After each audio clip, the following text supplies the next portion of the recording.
A paradox of faith, the temptation of the called. The path of faith is rarely smooth, it is often fraught with challenges.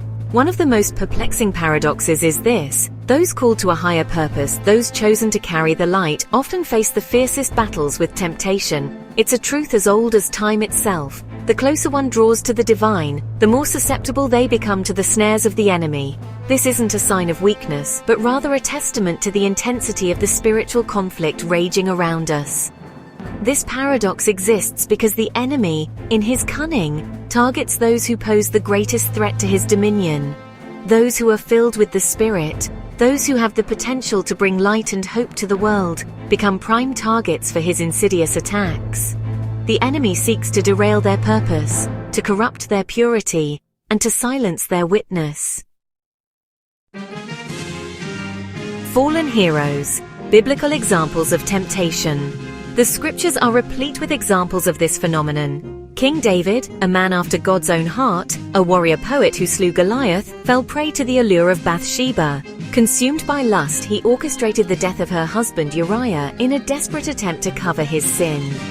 David's fall serves as a stark reminder that even the most anointed individuals are vulnerable to temptation. Samson, another figure endowed with supernatural strength, was undone by his weakness for women.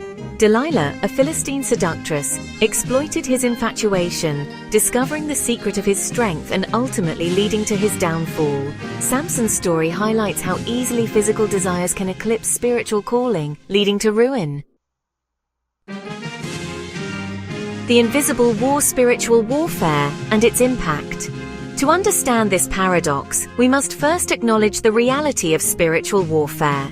Ephesians 6:12 reminds us, "For we wrestle not against flesh and blood, but against principalities, against powers, against the rulers of the darkness of this world, against spiritual wickedness in high places."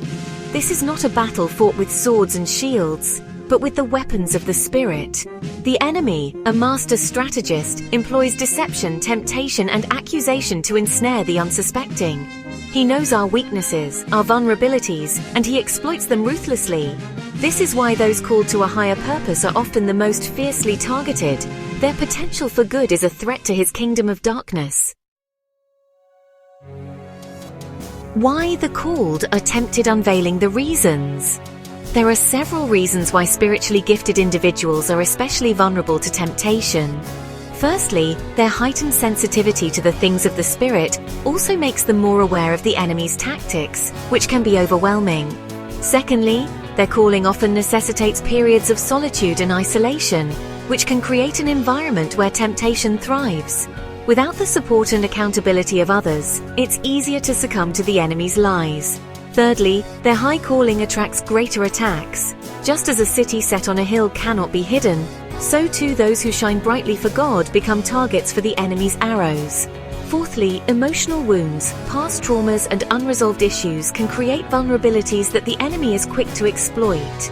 These wounds can become entry points for temptation, leading to a cycle of sin and shame. Finally, it's important to remember that gifts and weaknesses often go hand in hand. Even those blessed with extraordinary spiritual gifts have areas of weakness that the enemy can exploit. The Apostle Paul himself acknowledged this struggle, writing, "Therefore, in order to keep me from becoming conceited, I was given a thorn in my flesh, a messenger of Satan to torment me." 2 Corinthians 12:7.